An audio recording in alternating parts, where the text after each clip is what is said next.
It is the international network of all the national film promotion institutes in Europe. And in 1997, of course, Europe was much smaller, or the idea of Europe was much smaller than now. It started with 10 European countries in the network, and now there are 37 European countries in European film promotion.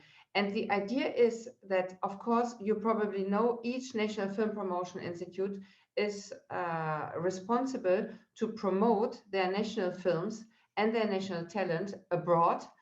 The idea of EFP was, if it comes particularly to outside of Europe, to be together as the Europeans and not go with every single country to Toronto or to Sundance or to Latin America or to the Arab world, but go as the Europeans to reach more visibility for European films.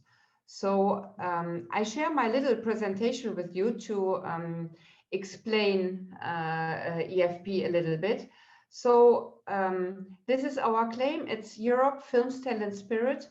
We are 37 countries, as I told you, and Europe Films, Talent, Spirit is the claim with which we go. It's, so to say, the brand. Yeah, that is the brand European Films, with which we promote European films and European talent throughout the world, particularly on a B2B basis.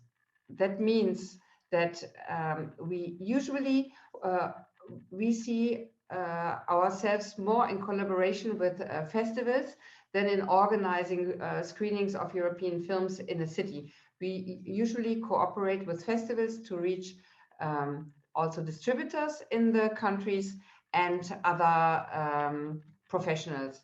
Yeah, so this is, no, I cannot, okay, I have maybe to stop it each time, the presentation.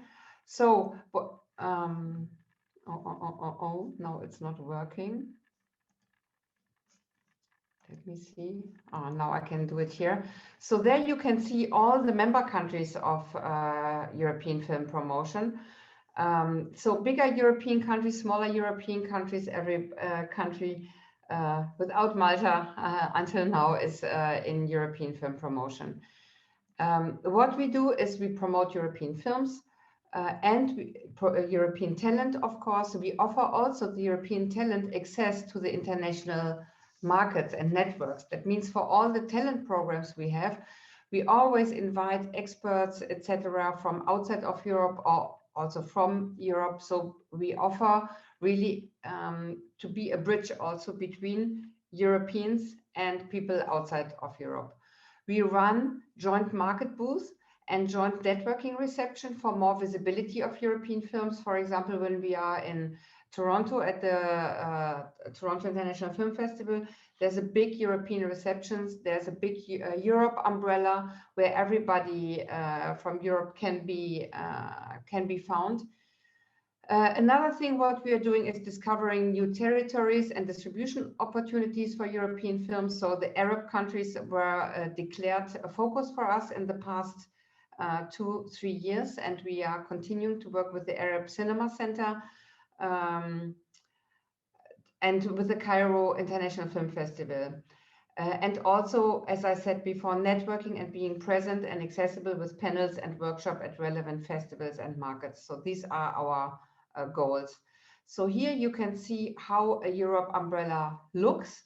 So that means we go, for example, to Film Art in Hong Kong, to Toronto. We go to the Asian film market in Busan. There is a Miami film market for world sales companies and Latin American buyers. And this is usually how a stand looks. And usually the European sales agent, they book a table with us and they can be there much more visible at the Europe umbrella as if every European sales agent had a stand on their own. Then we have coming up in May now a program called Producers on the Move, which usually takes place in Cannes, for which we select 20 upcoming, promising, but already experienced, but not too much, European producers to get to know each other among themselves and also network with other producers, meet sales agents, distributors, other experts, And it's for us always a promotion and networking program. That means we promote all the selected 20 producers, which are selected every year from 20 different territories in Europe, because this is our DNA, the diversity, to introduce the diversity of Europe. So we matchmake them, we promote them to the whole industry, nationally, on a European level, and internationally. So that is, and then they get to know each other, and they usually work together after, which is really nice. We have a program in Sydney, on the other side of the world, Europe Voices of Women in Film, where we bring each year 10 new films by really outstanding women directors from Europe. They're curated by the festival in Sydney.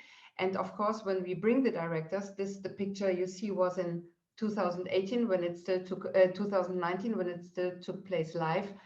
Last year we did all our programs online, and but then the filmmakers also went there. They mingled with the Australian industry, got to know Australian distributors, had panels with Australian audience, etc. To make them famous, of course, in Australia. And this is a program we have for newcomers, Future Frames. This is our generation next of European cinema. We usually select 10 European young directors from film schools with their short and medium length films to Carlo Vivari. And when they come also, we prepare them for their entree to the market, to the international market. We have international experts exchanging with them, and also they get mentored by renowned directors, how their career was. So for them, it's a stepping stone to the international film industry. We have a program called Europe Goes Busan in October, where we go with a bunch of European directors to Busan, Korea.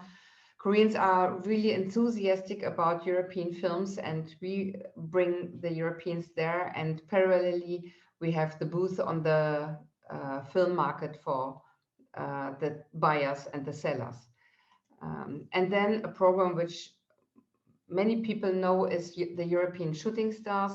Every year we spotlight 10 European, really very, very talented actors who have built a little career maybe already in their home country, but it's their international stepping stone to make an international career. We bring about 60 casting directors from the whole world to Berlin to meet with these shooting stars, and it has a great success rate. 7 or 8 of the shooting stars each year are to be seen in international co-productions 2 years later at the latest, which is really nice for us to see that these people make their way. So, and then another program we have, which is now our next coming up, the Changing Face of Europe.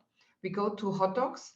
Hot Docs is #8 documentary festival in North America, and we introduced there 10 new documentary films from Europe. It's called the Changing Face of Europe because the subject line is to explain what is currently happening in Europe, and this is our program reflecting that for the North American but also international industry. A lot of buyers and also festival programmers are going to Hot Docs, and that helps the filmmakers and the films which are selected for the program to travel.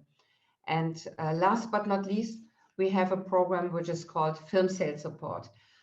Film Sales Support is really dedicated to the to sales agents, to European sales agents.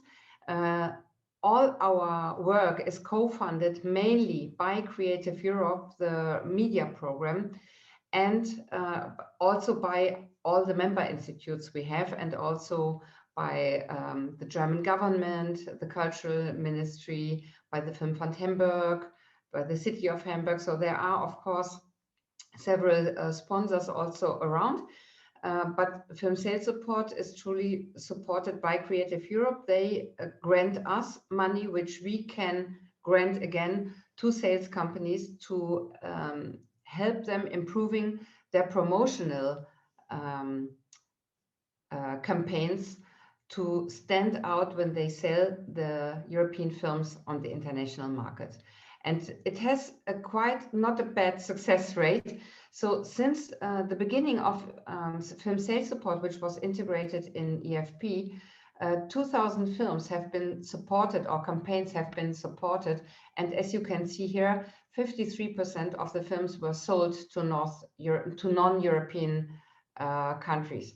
So yeah, this brings me back to the point that our main goal is really to promote European films outside of Europe. We have nothing against, and also do, of course, a lot of promotion inside of Europe, but the core is to, or our main goal is to do it outside of Europe.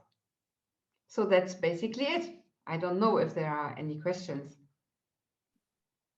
Thank you so much, Sonia. That was great, really. It doesn't look like we have any questions. Good. I think that presentation covered everything, and we have some other people joining us. So if you have any questions, just write them below in the Q&A. And if there is, I write also our email address.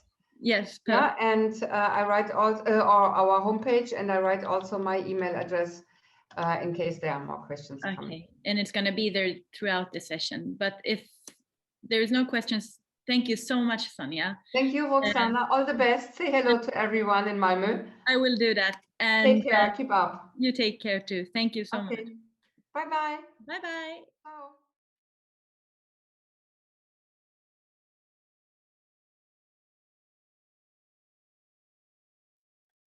Hello, how are you guys? Hello, how are you, Abdallah? Everything good? Yes, thank you. I'm jumping in between presentations. I have you, and I had to jump from another call, and I told them I'll be back in 10 minutes. And okay. Thank you so much. Well, I won't take more of your time, so I'm just gonna mute myself, and you go ahead when you're ready. Yes, perfect. I am, and I'm sharing my screen right now. You can see? Yes, we can see. Thank you. Okay, perfect. So, hello, everyone, and thank you for joining us in this panel. I wanted to give you a little bit of a brief on the Arab Cinema Center and what we've been doing since our inception back in 2016. So in general, the Arab Cinema Center is the first mobile platform, and its aim is to connect organizations, individuals, and companies from the film and entertainment industry in the Arab region with its counterparts across the world. So whether it's in Europe, Americas, or Africa, Asia, etc. And the idea behind this is to try to increase and bridge the concept of collaborations and co-creations within our industries in a way that elevates the quality of work and the storytelling that we do from our region. Under the ACC banner as well, we participate with or let me say that we used to participate between 18 to 20 film festivals worldwide all throughout the year. Of course, with Corona, things have changed, which is why we are in a process of trying to evaluate the kind of services that we are delivering based on the problems that we're trying to solve within our industry, not only in the Arab region, but on a global level. Within the Arab Cinema Center, we've initiated several initiatives. So we have the Arab Cinema Magazine, which is the first English language magazine that is published with regards to the Arab cinema, the Arab film and entertainment industry. So everything that you need to know about our industry, from the movers and shakers, from the recent initiatives or plans, or even for a dedicated page on the listings that we have when it comes to upcoming films and that will be released or being produced, etc. You will find it in the Arab Cinema Magazine. 2 different critics awards. So a critics award for Arab films that is judged by an international panel of critics from all around the world, as well as a critics award for European films that is judged by, I believe, predominantly Arab film critics, because the idea is to try to expand the reach of Arab films to the wider audience internationally and simultaneously expand the reach of European films to the Arab region and the audiences. We've also initiated the Arab Cinema Lab, which is also a work in progress. So we've done one edition during Dubai International Film Festival days, where we were trying to present the latest up-and-coming films that will be produced and screened to the cinemas. And it was more of a speed dating kind of event. But again, as I said, this is a work in progress, and it's part of the activities that we want to look closely at to see how we can reactivate it, taking into consideration technology, online presence, and the lack of physical interaction that we have at the moment. We also have initiated the Arab Cinema Personality of the Year Award along with the Hollywood Reporter, and we hold that every year with Berlinale. And we believe this is something that is extremely important to start, because not only does it honor filmmakers, but also probably also honors people who are in front of the screen and behind the screen, as well as the Achievement Award for film critics, because we strongly believe that this is an area that is somehow underlooked, not only in the region, but also internationally. And we want to bring back the importance of film critics when it comes to being the litmus test or the litmus paper test for how a film will do in festivals, in theaters, in distribution, etc., etc.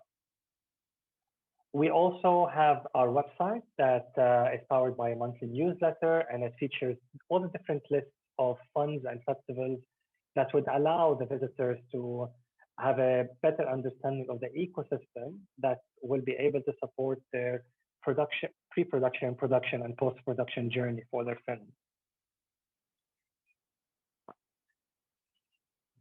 When it comes to the Arab Cinema Center, we like to call the people that we collaborate with as partners. So our partners would be anywhere from film production companies to film festivals such as MAF. We've been collaborating with them since the beginning, and it's been a wonderful collaboration, really. We also have a partner such as organizations, so like the Royal Film Commission, CNCI in Tunisia, Green Screen in Dubai, which are probably one of the first companies and organizations in the Arab region that focus on green production to try to limit our carbon footprint in the film and entertainment business. And we have platforms such as Rotana and ART, and the list keeps growing. Down memory lane of all the different kind of festivals we used to participate, we still participate in, whether they are happening physically or remotely. And as you can see in our presence, we would usually have a stand, and within the stand, we'd have networking sessions, we'd have presentations, we'd have panels. And one of the most important things that we do under the Arab Cinema Center umbrella is to try to lobby the presence of Arab talent across film festivals. So this is where we started, when ATC would be sending 2 Arab producers every year to Cinemark, which organizes Rotterdam Lab. And as you can see, there is a track record of the different Arab producers that have attended the lab, and that was one of the first of its kind to happen for Arab producers to be attending this European market. And we wanted this to be a continuous thing, because we believe that continuity in our field creates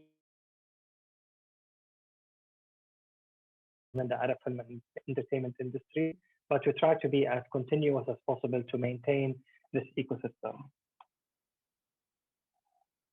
This is what I was telling you about the lobbying and the awarding that we would do in Berlinale and different festivals. This is a little bit more information about the Critics Awards. And our approach within the Arab Cinema Center is, and I may have used the word a lot right now, but it is true that we want to try to create a sustainable ecosystem for the Arab film and entertainment industry to be able to be self-sufficient and collaborate with existing individuals, organizations, and entities without the hassle or without the danger of government-related funds that will be cut from our region. And that happened continuously throughout the years. So we've had Dubai Film Festival and its funds being cut off, Abu Dhabi as well, Doha, I believe, is the only one that's existing, along with the Cairo Film Connection, possibly Tunisia and Morocco, but it's dwindling by the years. And the purpose of the ACC is to wean our dependence on government-related funding and try to see an experiment together with you guys how we can create a more sustainable ecosystem. At the height of Corona, we decided that we wanted to launch ACC Talks. And again, it's another experiment that we wanted to do, where we have a film critic interview one of the filmmakers, a renowned filmmaker from the region, and try to, again, bridge that gap between film critic and put a face to them, as well as people that work behind the scenes and behind the camera and in front of the camera, and launch these talks on our YouTube channel to, as a form of some kind of an education, if you will, to shed more light on our industry and our art form.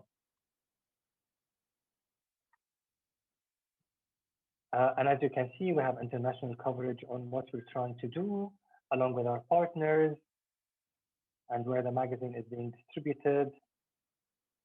And that is it in a nutshell. And I'm happy to take questions from the participants now.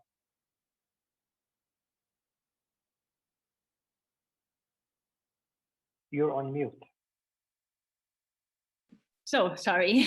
Thank you so much, Abdallah. That was really great. I think, oh, there is a question by— You're welcome. Yes, it's, yes. Will you participate in the Red Sea Film Festival this year? Yes, we will, and we will be providing you with more details very soon, Tarek. Thank you. And what I would like to do is, I'm just going to type in as an answer my email address. So if you have any further inquiries,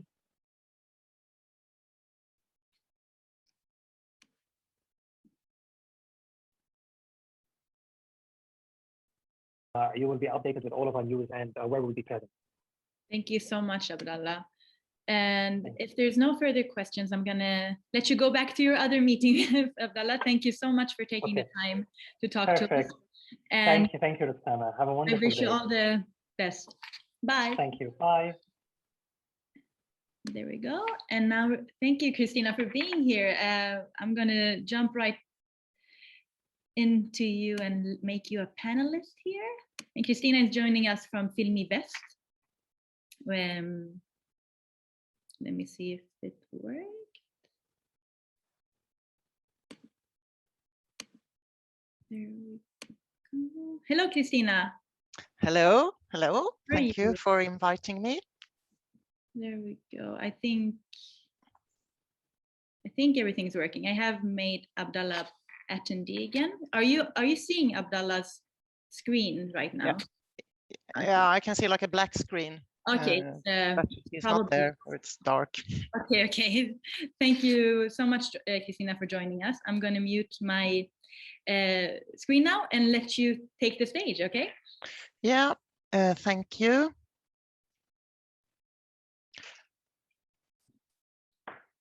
Okay, so just a colleague of mine who came. No, I'm sorry, det är min, jag håller som, yeah, please. So, sorry for a little bit of a mess here, but thank you for inviting me to MAF and the Industry Days. I'm gonna make a short presentation now when my colleague left the room about I Väst, where I recently started. I am head of production since January 1st this year. So I'm still new at my job. I guess I can be that for maybe half a year more. I don't know. Anyhow, just a short history of where I come from. Before coming here, I worked for a year at the big TV channel TV4 Seymour here in Sweden. Before that, I was at the Swedish Film Institute for almost 8 years. The last years as head of film funding. So I've been in the funding business for a while. Before that, I worked with distribution at Triangle Film, which was an art house distribution company. And I started my film work at the Gothenburg Film Festival. I'm going to share a presentation with you and see if that works, I hope.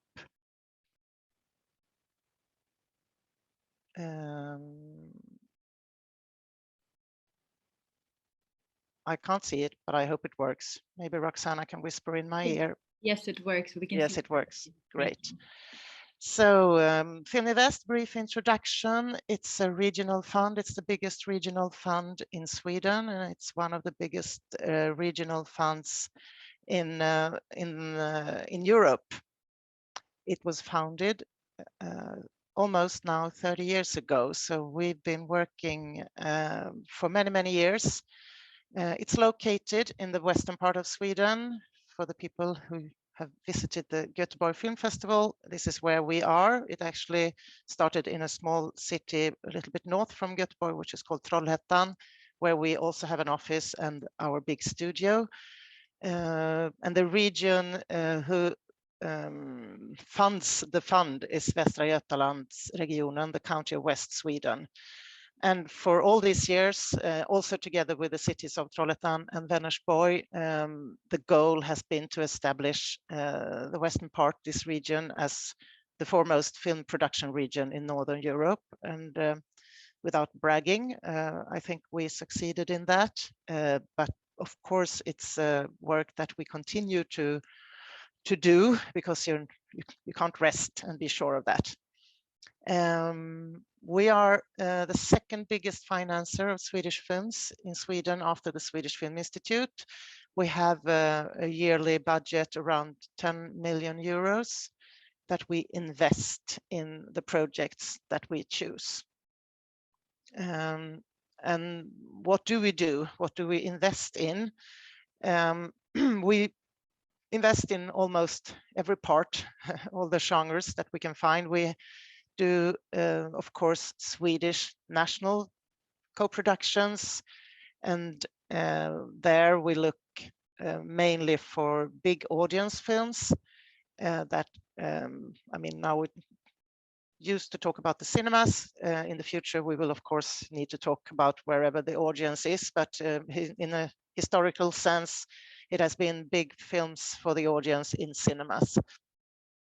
So admissions has been one of the criteria, of course, and also the artistic results at festivals. And that goes for the Swedish films, of course, as well. As you can see, the square, Ruben Östlund is one of our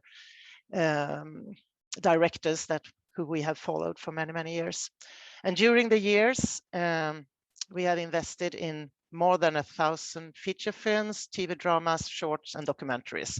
So there you see, we do it all with a focus on feature films, both Swedish and international co-productions, but we also do drama series. We've been doing that maybe for 6, 7, 8 years.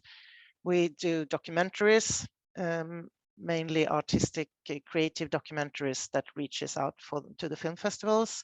And we have a talent program, which includes funding of short films and workshops and different kinds of things that aims to develop the talents in this part of Sweden, in this region. The last 3-4 years, we had around 70 film shootings in the region.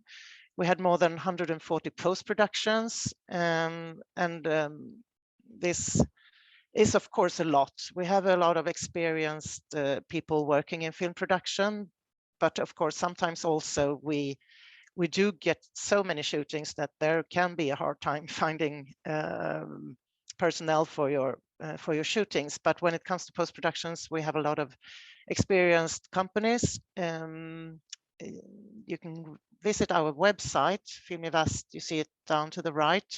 It's in English as well, where you can also find a brochure which lists all the post-production companies in this region. So I will not go into that during this presentation. We try to build, I mean, we've been here for 30 years, and of course it's a long time, and it has made it possible for us to build long-term relationships. And that's something that we aim to do. We try to invest in the international co-productions, both experienced directors, but of course also newcomers. So we have a possibility to build a long-term relationship. As you can see, this is just some examples of directors that we have been co-producing with during the years. Lars von Trier, of course, for many 10 projects. Ruben Östlund, Kauter Benhania, yeah, you can read yourself. And it's a mix of directors from all over the world, actually. A little bit of bragging. The choices we make, we've been successful in those choices when it comes to the international co-productions. We have Anthony Muir, who is in charge of the international co-productions, who has made great selections during the years, which has resulted, as you can see, in nominations and prizes in the main festivals. And this year we have 2 films that are Oscar nominated. So it's The Man Who Sold His Skin and the Danish Thomas Vinterberg film, Another Round. So we are so proud and really happy to be part of these co-productions. And we keep our fingers crossed, of course. So as I said, when we look for the international projects, we focus on films with a strong potential to be selected for the most prestigious festivals. And in our world and in any other person's world, it would be Cannes, Berlin, Venice, and of course also Toronto, but mainly the A competition festivals. And we experience that if the projects we look for aim for these festivals, if they don't make it there, they usually make it somewhere else, and that could be on the secondary line, so to speak. Sundance, Locarno, Tokyo, you can see yourself, and you know these festivals, of course. But this is what we really look for, festival projects. We also look for films that have broad commercial appeal that could reach a bigger audience worldwide. So these are the two criteria that are important in that aspect. We nowadays invest in somewhere around 10, 12, 15 international co-productions every year. It has been more earlier, but now we seem to aim somewhere around that. And we do a lot of Nordic high-profile films, as you could see, Susanne Bier, Lars von Trier, Hans-Petter Moland. So Nordic directors who do great at their home market, but of course also reaches the festivals, where I think Thomas Vinterberg his latest film is a great example of that, with over 800,000 admissions in Denmark, and Cannes and Oscar. We also look for world art house cinema. So you're of course welcome with your projects wherever you are in the world. And we also look for English language films with a broad commercial appeal. I would say that maybe that third part is not as big as the 2 above, but still we look all over to find the best projects. And in a normal time, you would find us at festivals, of course, where we will be back to meet you when everything goes back to something more normal. So finally, then, terms for eligibility. To get funding, to co-produce with us, you have to come here and do some parts in the region, and the minimum spend for the international co-production is 1-to-1, but there is not a cap, not above or not below, but you have to come here. For co-productions, international ones, it's of course okay with only post-production. That is usually the most common way to do it, but of course you are also welcome to shoot here, and we have a studio available in Trollhättan, so there are a lot of possibilities, but I would say the normal way to do it would be post-production. And as I said, we do invite and co-produce with directors, both new and experienced, and we are really eager to follow the development around, maybe especially in Europe, to find new directors and identify the successful ones and be able to follow those during their talent development. We are not first in investor. You have to have a significant amount of finance in place when you come here. We are open to all genres and languages and cultural components. So this is, nothing is impossible, I would say, but it's of course the festival aim or the admissions. That's what you have to have in place, or an idea about that. And as I said, we invest in everything from elements of post-production to full shooting. But you need to have a Swedish co-producer to apply. Some of you have experienced a time when that was not necessary, but it is nowadays.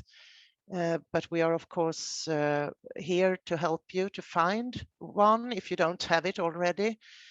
So this is, of course, something that we would help you with if it becomes, if it goes so far that it's a project that we find interesting.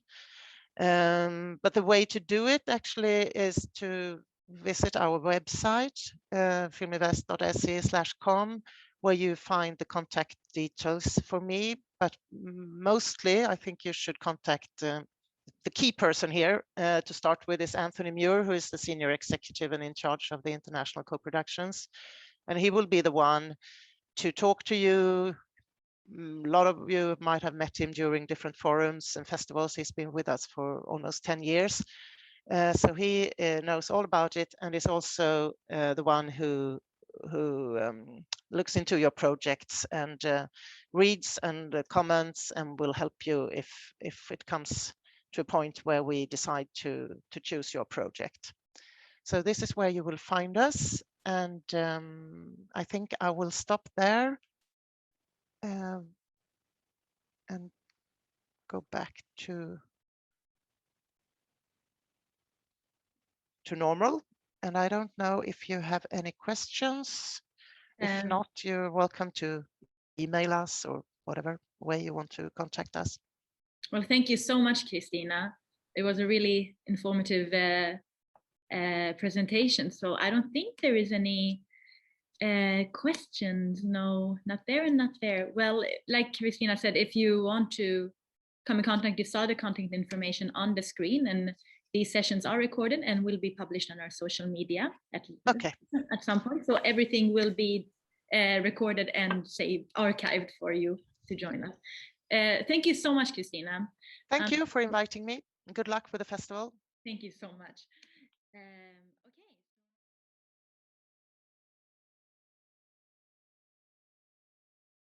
Hello and welcome back. And I see now that Sharif has joined us. So I'm just going to quickly make him a panelist. Thank you all who waited. You are troopers, truly. Let me see here if Sharif will join me. Hello. Hello, I can hear you, Sharif. Oh, now I can see you. How are you? How are you? Fine. How are you doing? So we're happy to have you here and have you representing the cell for us. Yes. I'm gonna turn off my camera now and leave the stage to you, and go ahead whenever you're ready. Thank you. Okay.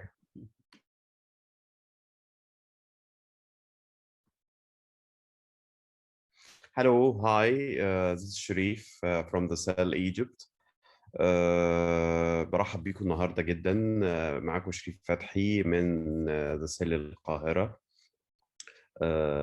مصر. مبسوطين جدا بوجودنا في مهرجان مالمو للسنة الثالثة على التوالي، ومبسوطين بالنجاح اللي بيحققه مهرجان مالمو، وتواجدنا مع أستاذ محمد القبلاوي والمجهود العظيم اللي المهرجان بيتطور بيه من كل سنة للتانية، وشايفين إن المهرجان يعني بيحقق نجاحات وانتشار أكتر وأكتر وأكتر. والسنة دي كمان وجود MAFF بلاي ده كان شيء هايل جدا، حاجة بجد احنا فخورين بوجودها. مجهود عظيم يعني. بجد احنا مبسوطين بيه جدا. احنا كشركة ذا سيل احنا شركة بوست برودكشن او خدمات ما بعد الانتاج. بنقوم بخدمات البوست برودكشن من المونتاج وتصحيح الالوان والجرافيكس للافلام والمسلسلات والاعلانات. ودايما بنتطلع لدعم المشاريع اللي فيه البروميسنج جدا او اللي فيها تطلعات، ودعم الشباب ودعم يعني الديفلوبمنت للمشاريع. والسنه دي احنا موجودين بثلاث جوائز في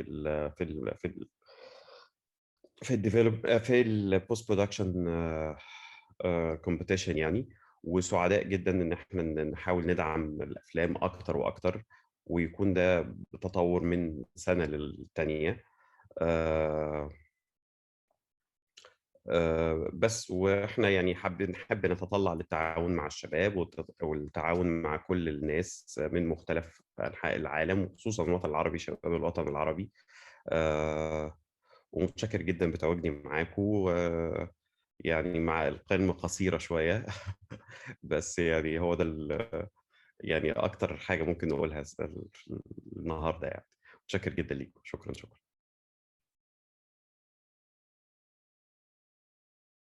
Hello. Hello. Sorry, Sharif, I don't speak Arabic, so I didn't know when it was ending. Okay. But thank you. Welcome. Thank you so much. So if you have any questions for Sharif, whoever, the attendees that could understand Arabic, do you have any quick summary in English, perhaps, Sharif? You could give our... Maybe we can do in English. Okay. Sure. I'm Sharif Fathi from the Cell Egypt.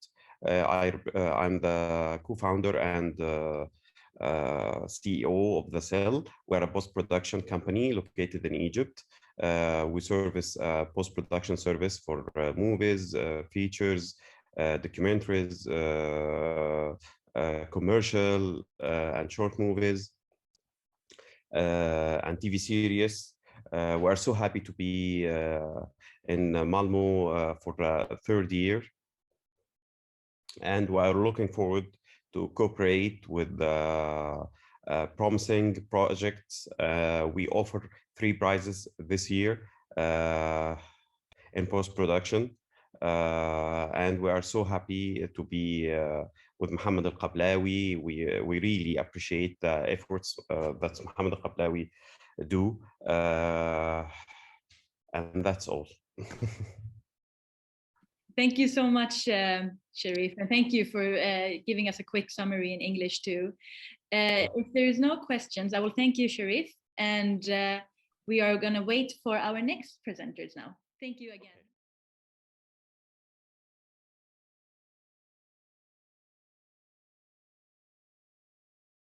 Let's see if it works. There we go.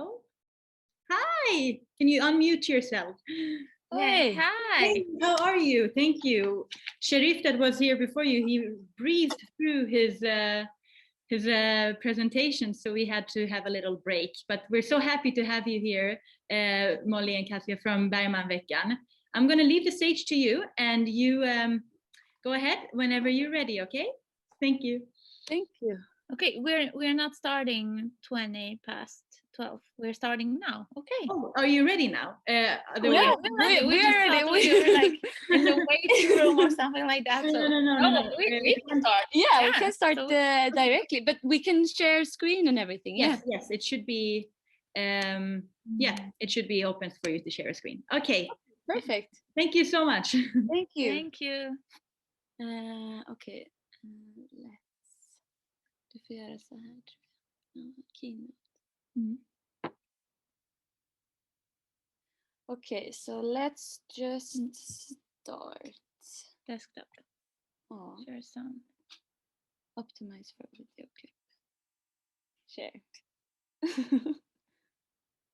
Oh no.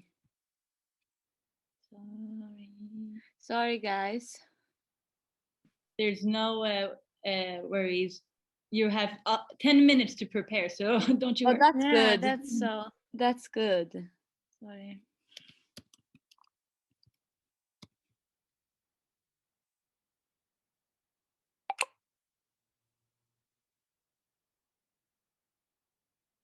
Okay, så vi måste avsluta öppna igen då. Okay, we have to leave and then we come back because we have some issues with the whole sharing screen. Okay, thing. okay. Are you going to share a PowerPoint presentation or something? Yeah. You can also try to send it to me and maybe I can share it. But if you need to restart, that's completely fine. Okay, we restart, I think. Okay, okay. See you soon. Okay, well, if anybody joined us, that was Bergmanveckan, and Bergmanveckan is presented by Molly Udén and Kasia Syuti, and they had some issues connecting their screen, so they're just gonna restart, and hopefully they will join us soon. But at least we know that they're there with us. I hope you're all having a good day, and I know my co-worker Batul came in and she said that she recognized many of the people that are with us here today. So that's very fun to have this little community. Okay, Bergmanveckan, I can see that you're back. So let's try it again.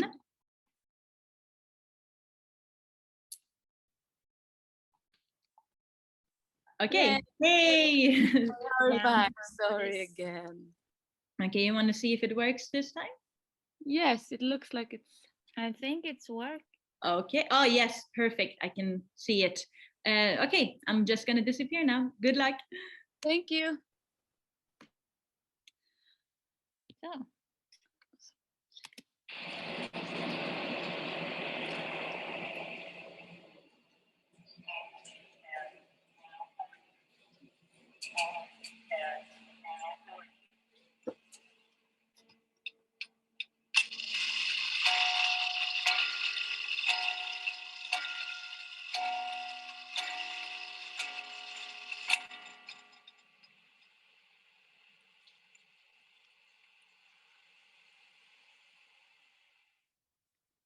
Yes, that was our little video introduction.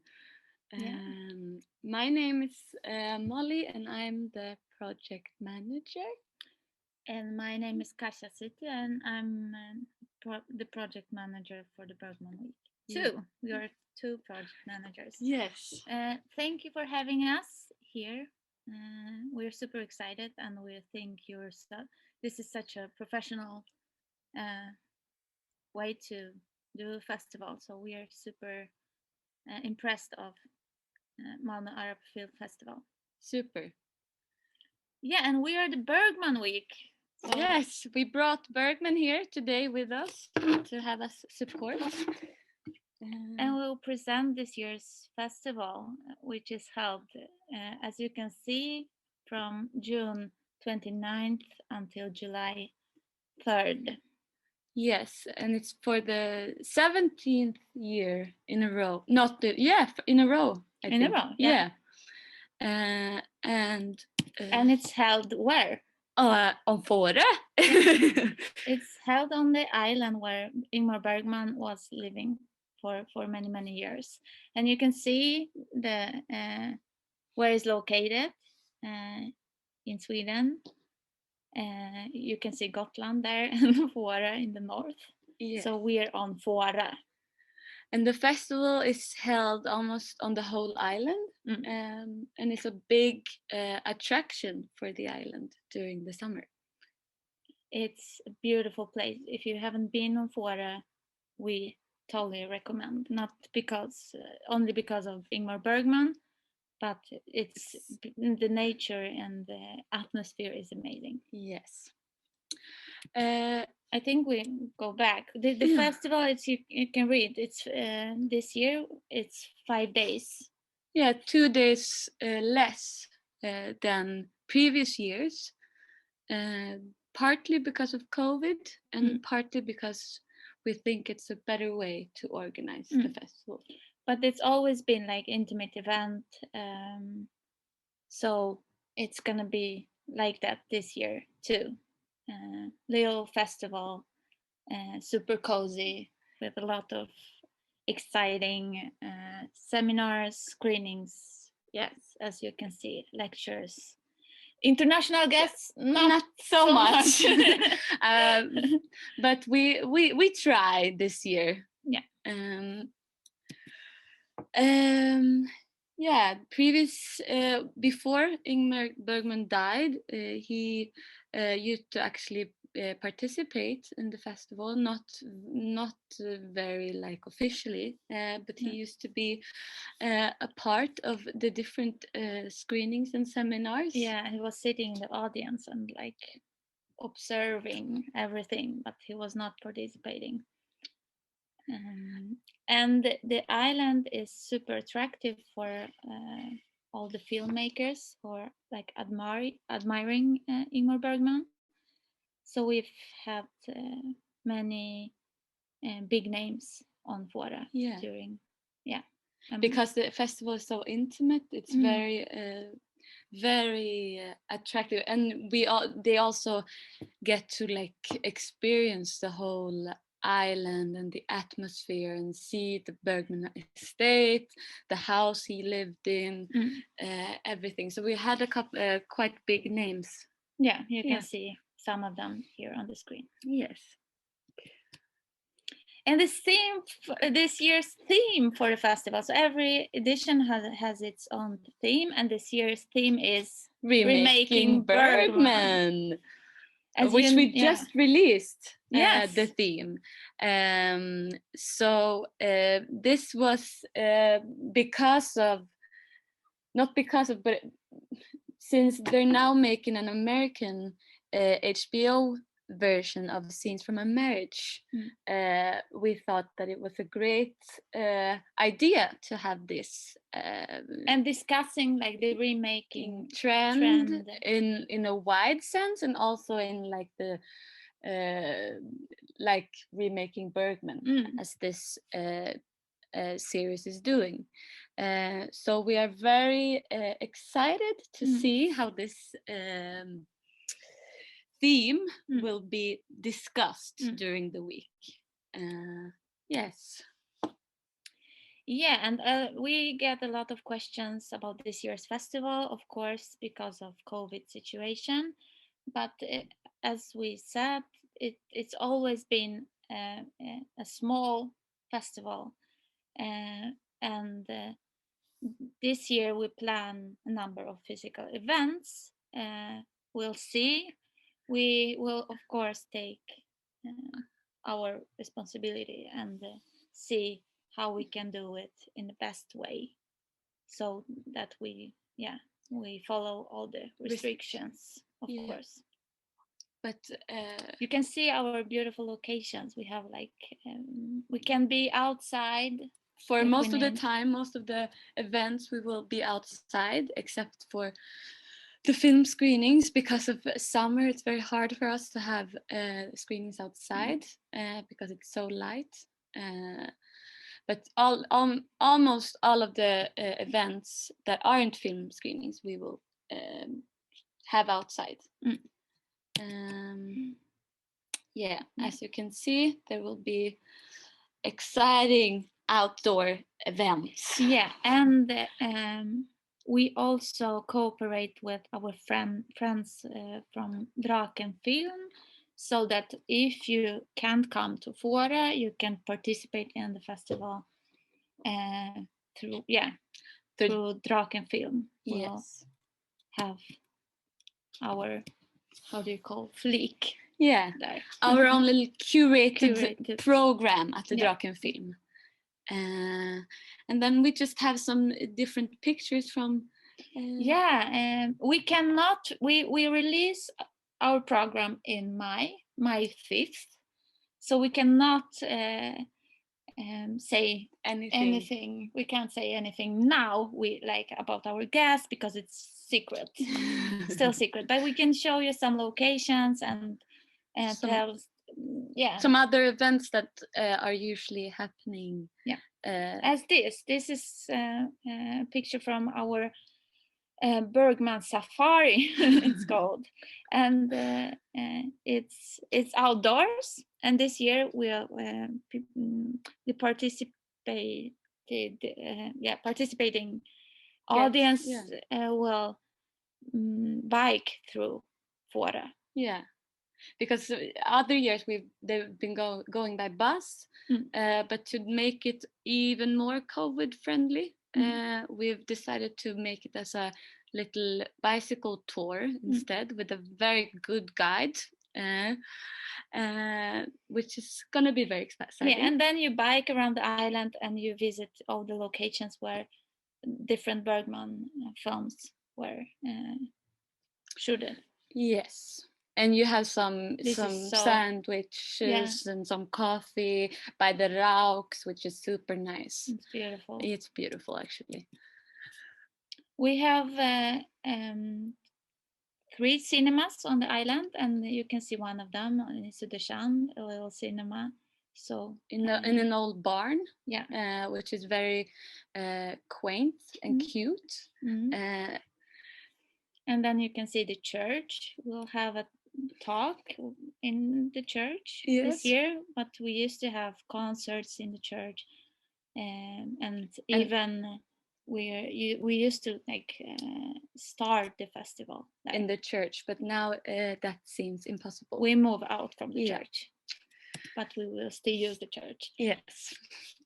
And this is another location called Bygdegården, where we hold all our seminars, but now we will build like a little stage outside and have all of the talks outside. But if the weather doesn't allow, we can just move in and have it indoors or outdoors. We can switch.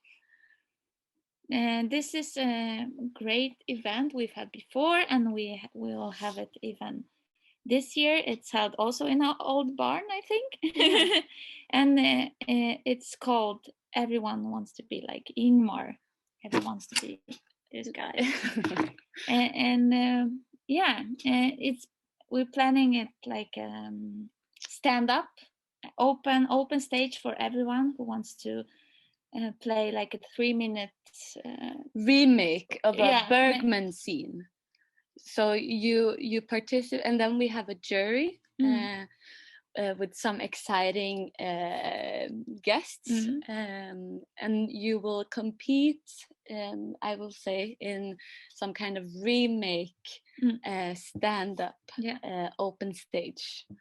And you can participate on being on Fårö, or you can even participate digitally. Online. Yeah. And then we have the most maybe I don't know, talked about exciting location. Yes, and this is Ingmar Bergman's own cinema on Fårö. He built it and he watched films there every day, 3:00 p.m. And the little it's called Demba.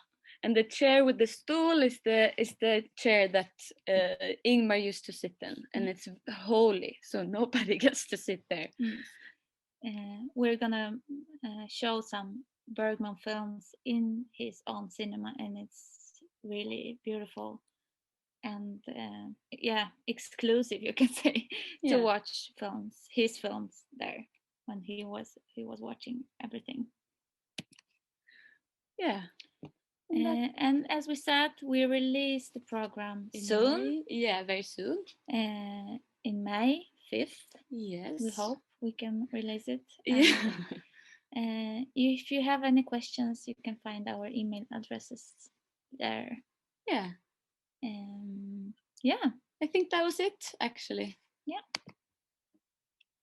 Thank you so much, Cassia and Molly. That was great.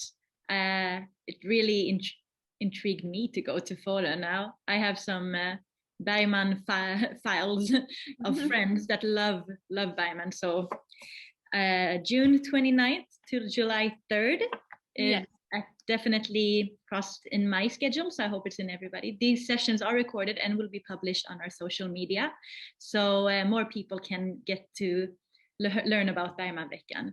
But if there's no questions, I'm going to thank you Molly and Kasia for this. Thank you for being able to just jump in and do it so quickly. So I wish you all the luck, and I can't wait to see the program in May. Thank you. Thank you so much. Thank you for a super professional this whole thing. Coordination. I'm alone in a room, so it seems professional and also very casual at the same time. Yeah, we can imagine that. Thank you so much. Good luck. Bye. Bye. And there we go. Okay, well, for you who are left with me here in Zoom, thank you so much for joining me again and joining us at Malmö Arab Film Festival and our industry days.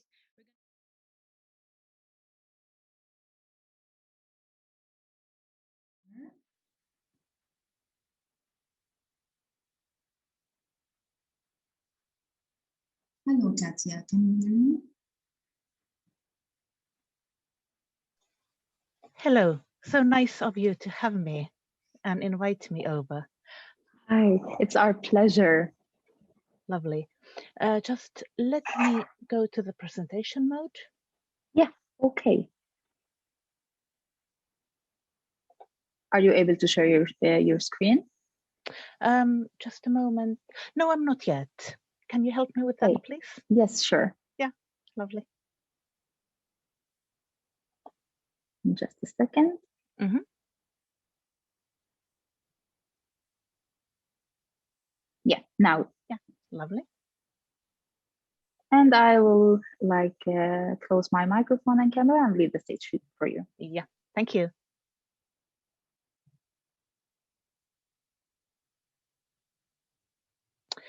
So, my name is Katja Långvik. I work as a senior advisor at Nordic Culture Point.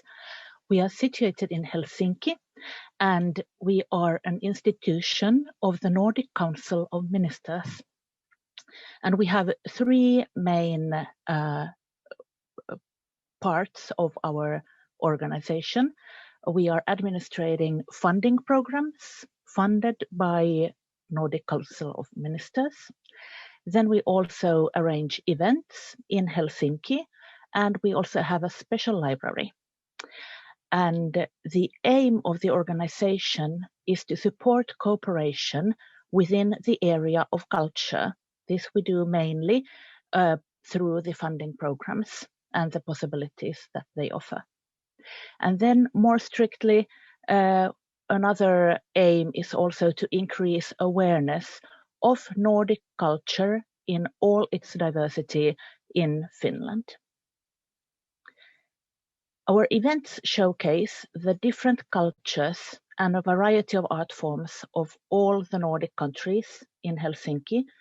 And the library is the only Nordic specialist library in Finland with a collection of fiction, non-fiction, magazines and films in all the Nordic languages.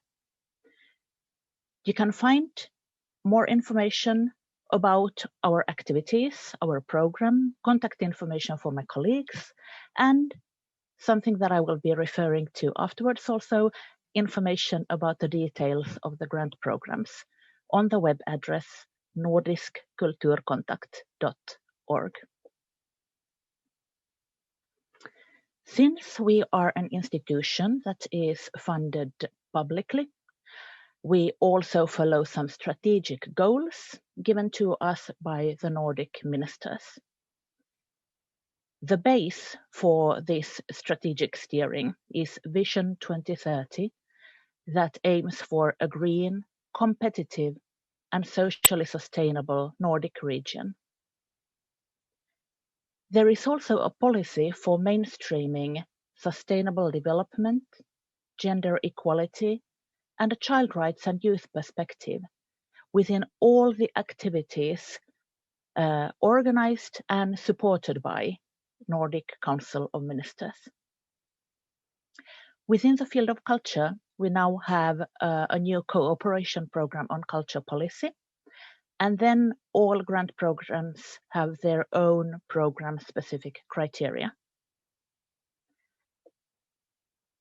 And let us take a short look on the cooperation program on culture policy, because knowing this might make it easier for you to understand some of the questions that we are asking when applying for granting for funding. So, according to the program, art and culture shall be the driving force for sustainable development in the Nordic region. And this program is divided within these 3 sections that Vision 2030 also follows, these sections of sustainability: a green Nordic region, a competitive Nordic region, and a socially sustainable Nordic region.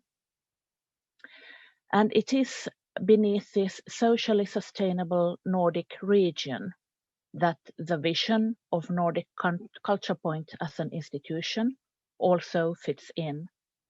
That is, everyone should, according to our vision, be able to participate in socio-cultural life on equal terms.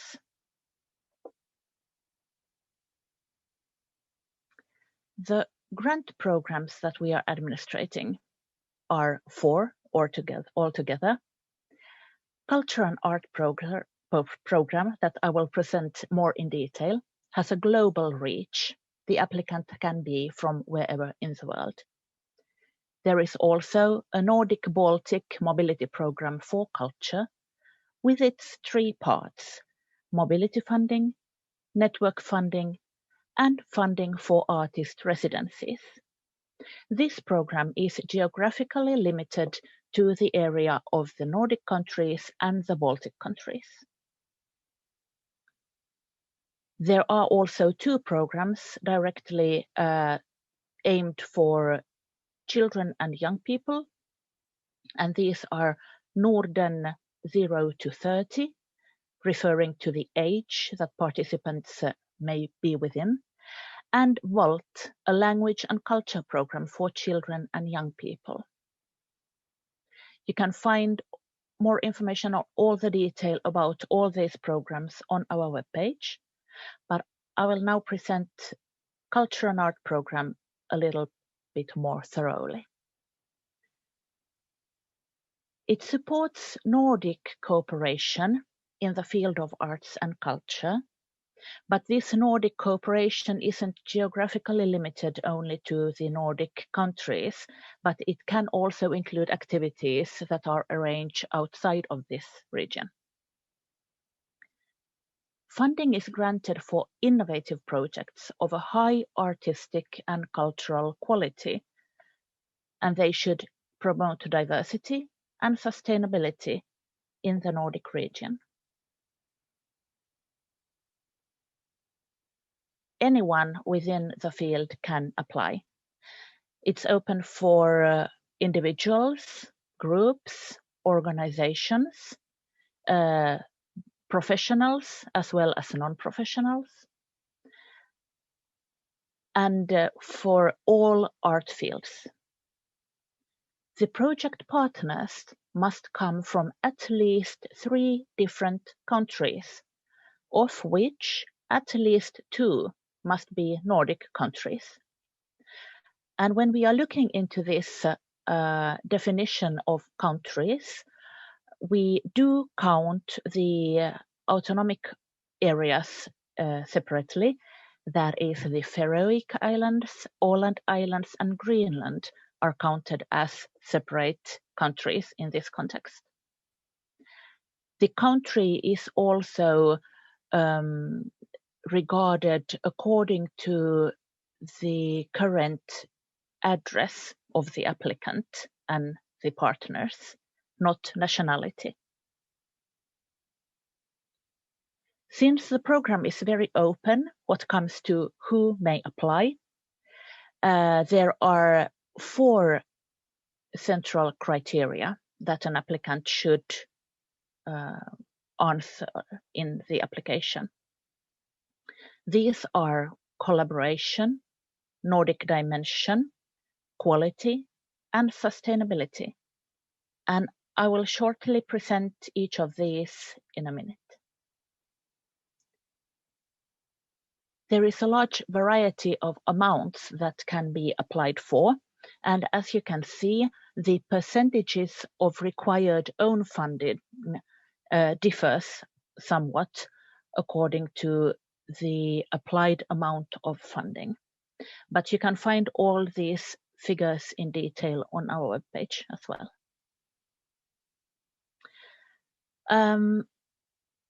I ask you to notice that funding cannot be granted for film productions as such. Neither can it be granted for tours with existing works, no commercial activities, no running costs of institutions, or basic financing of festivals. But it can be applied for creative activities, seminars, meetings, and so forth. I will show you some examples in the end of my presentation. Let's go into the program criteria. And to start with the cooperation, the questions that an applicant should be able to answer are how experience and knowledges are transmitted within the project, or does the project create new contacts between people who work with culture or within a field of art. The second dimension, the Nordic dimension, is especially important for those projects that are international and reaching outside of the Nordic geographical region. The Nordic dimension can be found in form or content, both in theme or impact. It is up to the applicant to find and describe what the Nordic dimension is in their project. But it can, for example, be about sharing knowledge of Nordic artists and their work, or promoting collaboration between the Nordic countries and other parts of the world. It should somehow create a greater understanding between the participants. The question of quality is something that the independent expert group will consider while doing their assessment of the applications.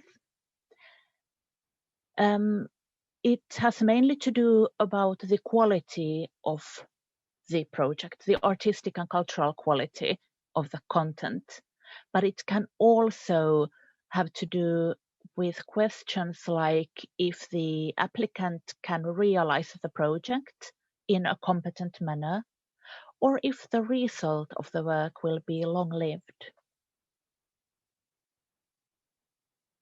And then we come to sustainability, which was a very central theme in all our strategic documents within the Nordic cooperation. The project sustainability is assessed from a social, economic, cultural, and ecological perspective. What comes to the social perspective, you should be able to answer how the project is contributing to a sustainable, inclusive, and diverse field of art and culture in the Nordics.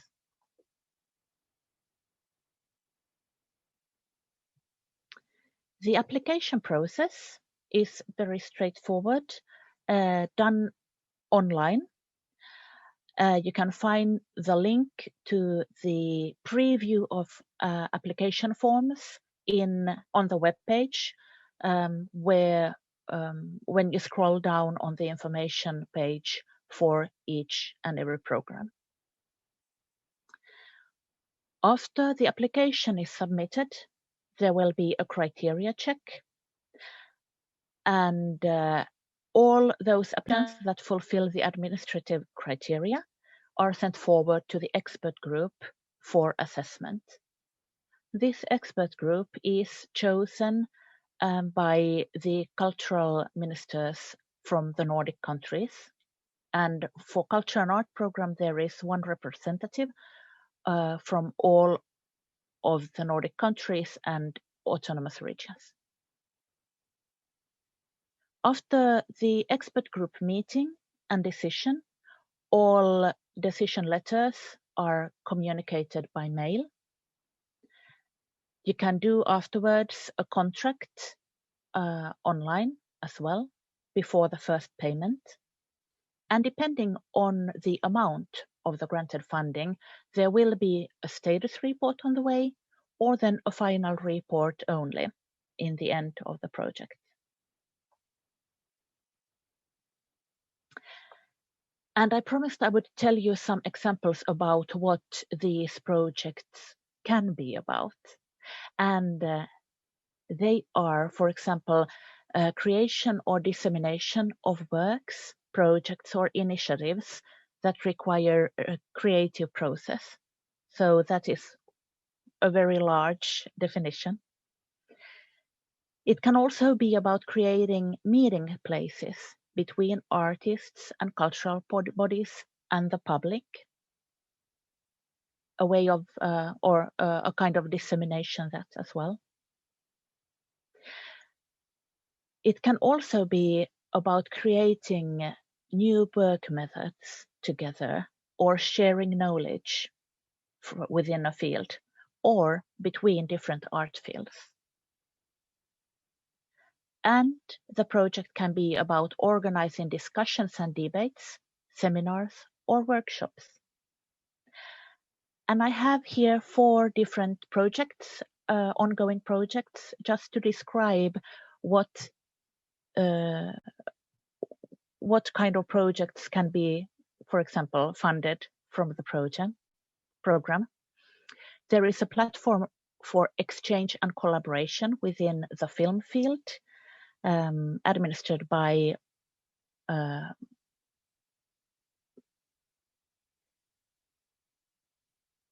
the Malmö Arabic Film Festival. There is Tour de Luxe, whom are sharing audiovisual projections in different cities, out in the suburbs, in areas that usually don't get these collective experiences. And they are doing this on bicycles where they have attached projectors on them. We are hoping that the Nordic Palestinian Young Filmmakers Workshop will be realized when the travel restrictions have eased. And then there have also been funding for strictly a film festival, but then for the content, sharing Nordic films or creating workshops between these filmmakers. And you are very welcome to contact me. You can find my contact information on our webpage. It was nordiskkulturkontakt.org. And I will be happy to answer your questions if you have some. Thank you so much, Katja, for this well-prepared presentation. I think it's very well, it has everything. And let's see if somebody would like to ask a question. No questions for now, but thank you so much. Yeah. Thank you. And it was nice having you here with us at this virtual version that we really hope that next time in 2020 it would not be like this. Let's hope for that. Have a very, very nice afternoon. Thank you so much. Yeah. To you. Good. Now, bye. Let's move to our next presentation.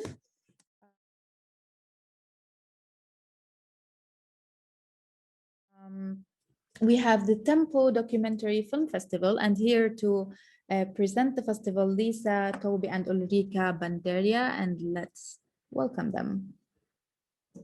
Hi, Lisa.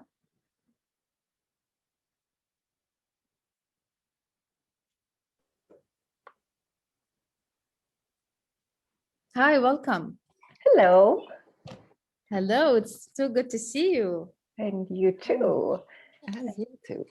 Thank you. I will do as Katja say and just thank you for inviting us. It was really, it's a very good initiative and I'm very happy to be joining you.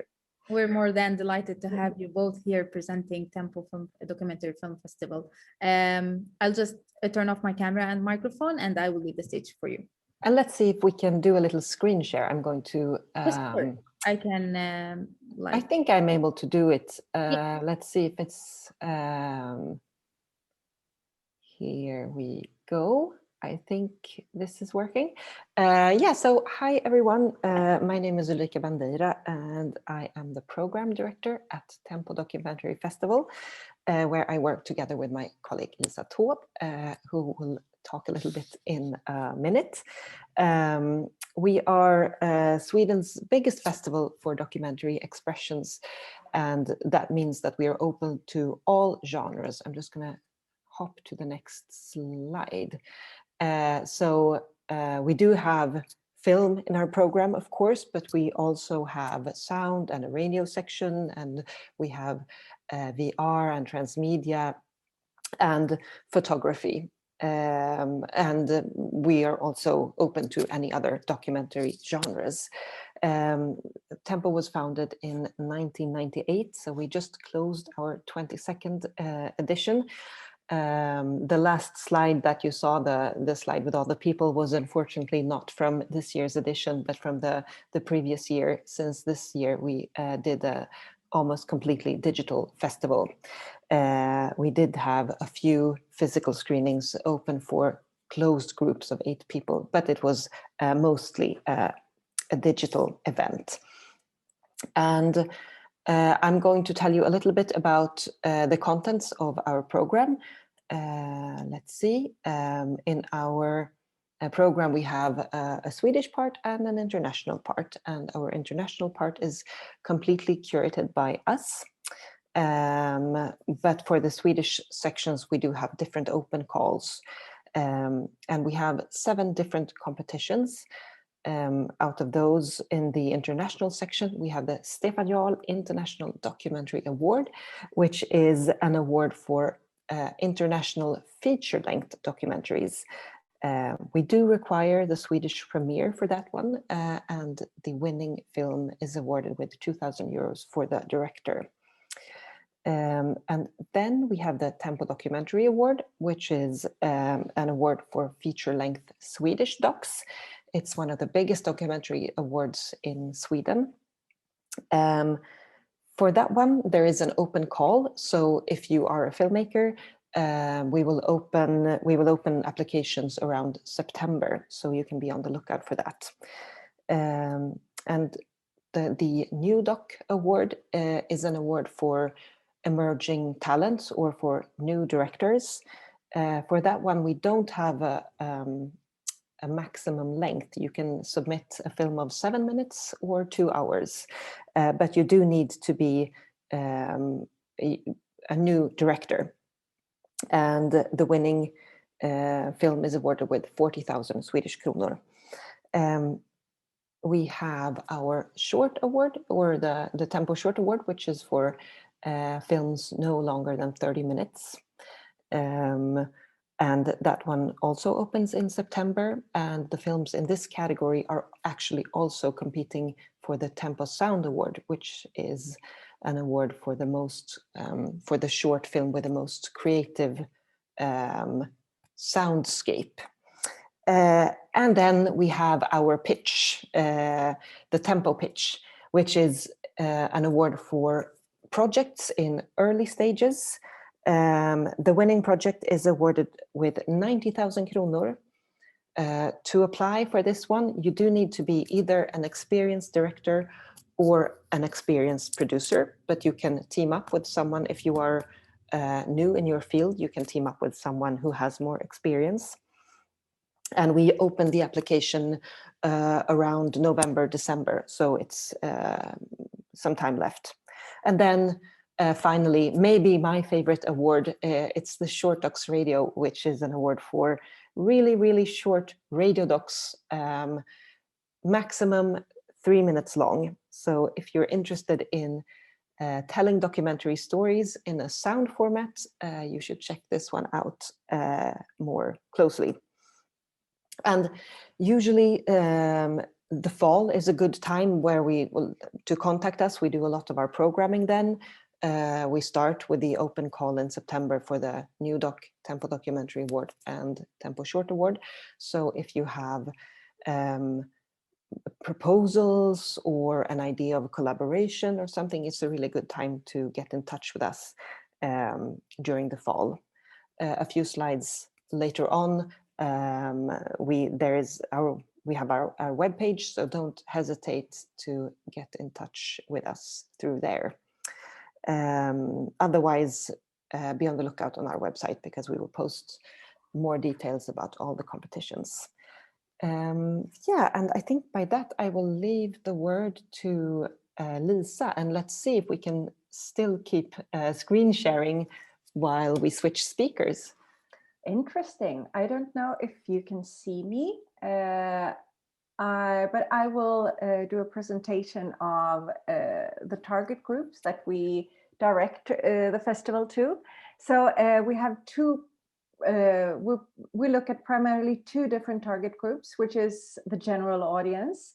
We have a very loyal audience of documentary lovers that come to see our film program. They also listen to our radio program. We have radio events where you get to listen in groups, which is it's a fantastic experience, I think, and something that I really enjoy with our festival is that it's not it's a multimedia multidisciplinary festival that covers both film, radio, photography, and other expressions. So of course there should also be the photography program and whatever. We have had VR projects, we have had various types of multimedia and transmedia projects over the years. This year, since it was a digital festival and we couldn't do that many fun events on location, we premiered the Tempo Pod. That is of course an audio experience, but talking about film experiences that you could do during the festival this year. And interactions that's also a diverse thing. A normal year, of course, it is meeting with filmmakers and creators on site, primarily in cinemas. After having seen a film, we like to, of course, curate talks with talent and with experts on the topics, etc.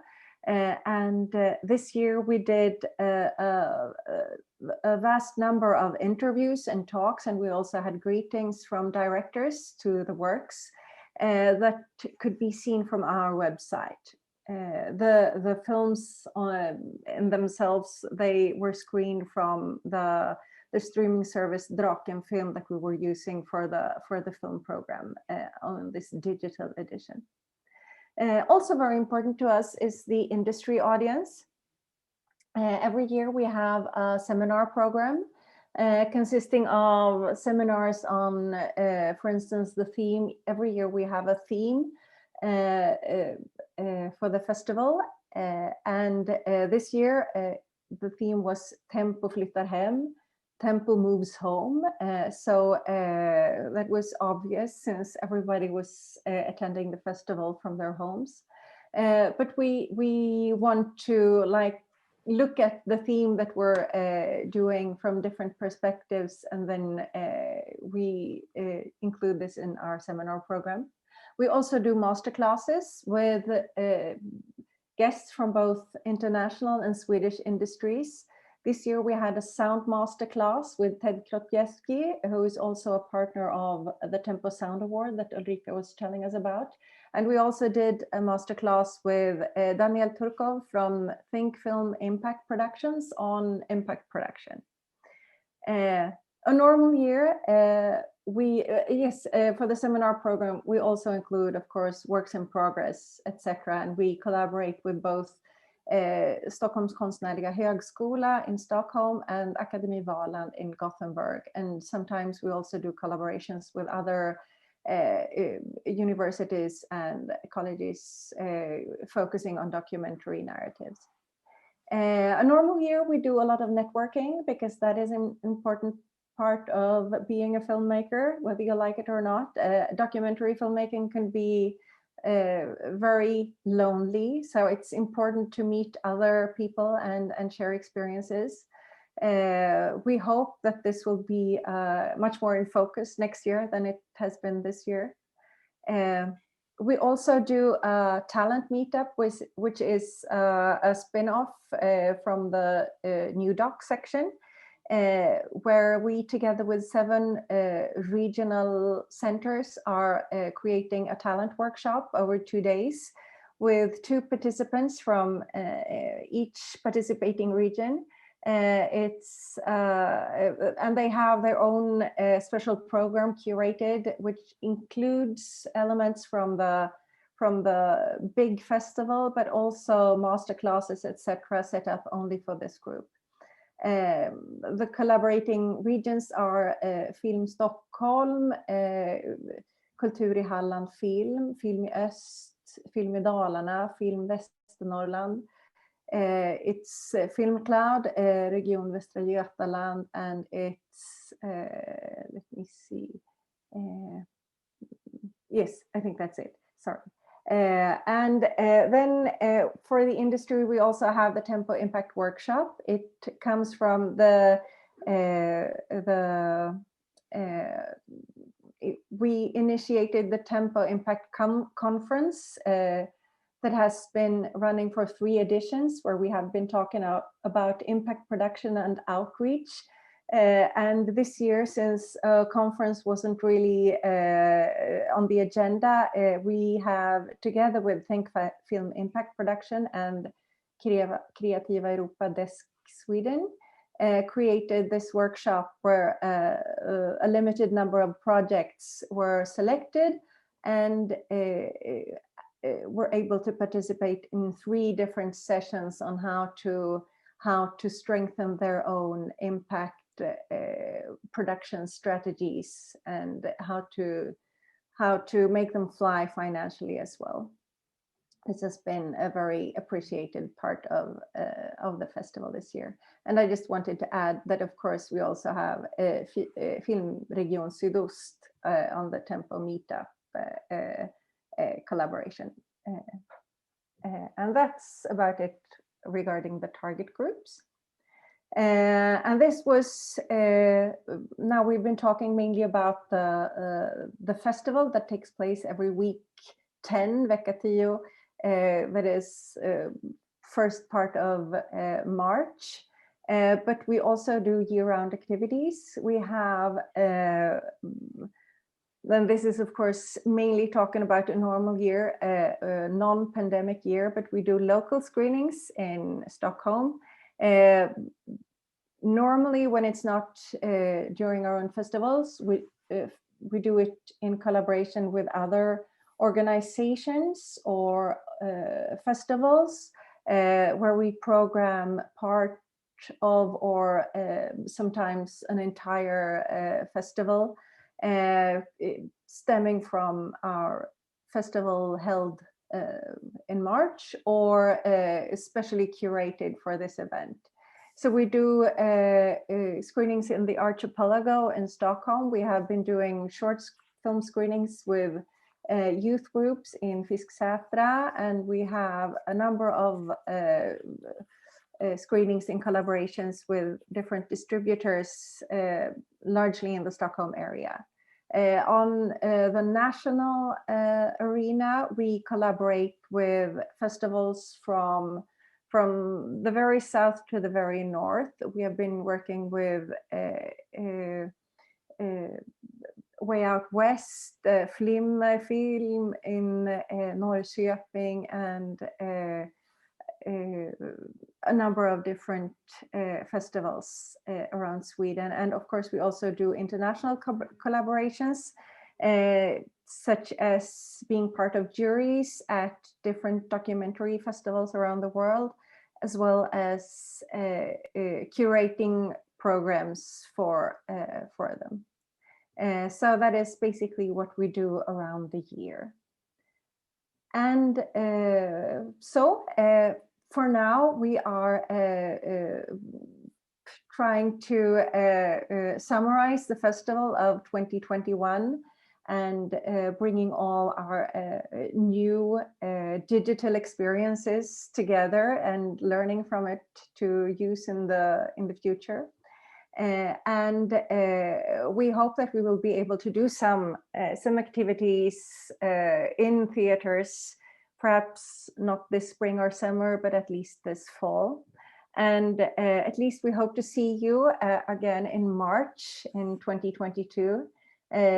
It is likely going to be a hybrid festival, but this year I hope that it's going to be a hybrid with a majority of events taking place in real life. And like Ulrika was saying, if there's anything you want to address us with, don't hesitate to reach out to us from tempofestival.se. You can find our contact details, and so don't be a stranger.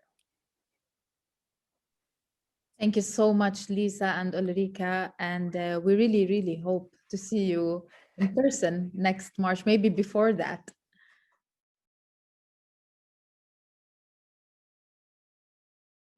Good afternoon, yeah. Probably depending on your time zone. I've been in Beirut this morning, in Beirut platform, now in Sweden. Now it's a roller coaster here in time zones. Yes, it is. So first, should I start right away? Are we ready? Welcome, Amir. I will just turn off my camera and mic, and the stage is yours. Okay, thank you. Well, first, allow me to introduce myself. My name is Amir Ramses. I'm an Egyptian film director, also the artistic director of El Gouna Film Festival, which is celebrating its 5th edition this year. I think I'm appearing for people who are attending Malmo this year in many faces. Today I'm speaking about Cine Gouna. I have my film, my feature narrative film Curfew in competition, and I'm presenting the panel on the Sudanese cinema on Saturday. So I hope you don't get too bored of me. Well, so today I'm here to speak about our festival, El Gouna, and especially our industry platform, the Cine Gouna platform. As I mentioned before, this is our 5th edition this year. Our festival is set to happen between October 14th to October 22nd. The Cine Gouna platform for the last 5 years has been trying to play a significant role in the industry in the MENA region, in the Middle East, North African region. And to explain our platform, actually, I think I better divide it to its 2 main sectors. So the basic core of the industry platform is the Cine Gouna platform. We have the part that's focusing more on panels, workshops, master classes, professional roundtables, which we call the Cine Gouna Bridge. In the previous years, we've been lucky with the program of the Bridge, having master classes with acclaimed names from the international industry. We had filmmaking, film directing master classes with Oliver Stone, with John Giacono. We had sound masterclass with Oscar winner Rasool Pukuti from India. We had screenplay writing master classes with Gianfranco Angelucci, the co-writer of Fellini in Intervista, and acting master class with Forrest Whitaker. We also hosted many workshops in cooperation with Film Independent in screenplay writing, both for feature narratives and for shorts. Last year, we added an international acting workshop to the Bridge activities. And in our panels, we do have, repetitive focus on many topics like women in film, women empowerment through cinema, through which we hosted the launch of Rawiyat, or Sisters in Films, initiative taken by 8 young young Arab women filmmakers trying to create a bond or a connection, a cooperative association to be able to support the work. Also, we have a constant interest in cinema for humanity topics, especially the topic of refugees in cinema, to which we have a yearly panel as well. This is the bridge part. This is the Cine Gouna bridge that focuses on the workshops, masterclasses, panels, and roundtables. As far as our other half and of the Cine Gouna platform, which might be more interesting for lots of people who are attending today, the Cine Gouna Springboard. The Cine Gouna Springboard is a hub. It's a platform that that is designated to help and support films from the region, whether they're Arab productions or Arab co-productions or films for Arab filmmakers living in diaspora. The platform seeks to support films both in development and in post-production through 5 days of professional meetings, pitching, one-on-one meetings with experts, film funds, festivals, producers, distributors, sales agents, and short mentorship during these days for the filmmakers to be able to present films out in the open, as they say. And naturally, we have a competition for these films and the jury. The festival presents 2 awards, an award for film in development and one for a film in post-production phase, each of $15,000, along other partners and sponsors who present awards to the filmmakers. Last year, we managed to have a total of awards of the equivalent of almost $300,000, both in cash and in-kind services, for 18 accepted projects between post-production and development. Throughout the 5 editions, the previous 4 editions, the festival have been able to support many Arab films that have gone big, as I like to say, films that we're proud to have been a part of the circle when they were in development or post-production. You might be familiar with a few of the examples of these films. Some of the winners of our platform awards during the previous years were Egyptian films like Yomidin from the official competition of Cannes, Soad, which made it into 2020 Cannes selection, and Berlinale Panorama this year. The Man Who Sold His Skin, Kausar bin Hanaya, the Tunisian candidate for the Oscars. 200 Meters, the Palestinian film by Amin bin Naifa, winner of Venice Days section last year. Counting Tiles, a documentary by Cynthia Shukriya from Lebanon, which premiered in Rotterdam 2018, among many other films which we are really proud to have been able to support during our short journey. I guess by this I have presented to you the platform, its various activities, and I am here for your questions if there are any. Thank you so much, Amir. You're welcome. And good luck. Like, we have you everywhere in the festival, but we're so glad that you're always here. Thank you. Well, just wait for the magician show I'm going to do on the closing also, because I'm already preparing for it. We're waiting for that. I have a rabbit right here. It's getting... Oh, perfect. You're very well prepared. Thank you so much, Amir. I guess we don't have any questions from the attendees. And we will see you some time, maybe soon. Sure.